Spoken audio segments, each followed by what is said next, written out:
I firmly believe स्वतः मेल्याशिवाय स्वर्ग दिसत नाही. आपल्या अनुभवातून म्हणजे हा कार्यक्रम अनेक विद्यार्थी देखील पाहतील, तर त्यांच्यासाठी एक लीडरशिप मेसेज तुम्ही काय द्याल? लीडरशिप मेसेजमध्ये असं आहे की एक तर you should have good communication skills. Very true. तुम्ही जेव्हा कोणाला काहीतरी समजायचा प्रयत्न करताय, तुमच्या मनात जे आहे ते त्यांना कळलंच नाही, then that could be a problem. Communication. दुसरं, you have to take them together with you. बरोबर. You have to make them understand that you are part of them.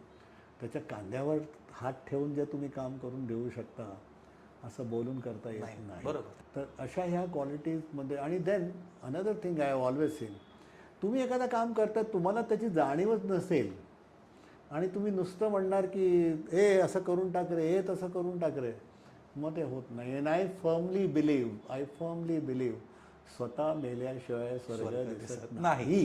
Very true.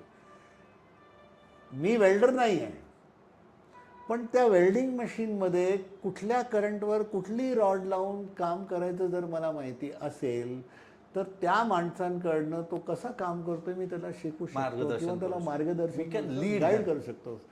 So then he accept me as a leader. पण मी नुसतं जाऊन तिथं आपलं order ठोकायची, हे तुला येत नाही, हे नाही, मग दॅट इज नॉट. उंटावरून शेळ्या राखण्यापेक्षा leading by leading by example. Great.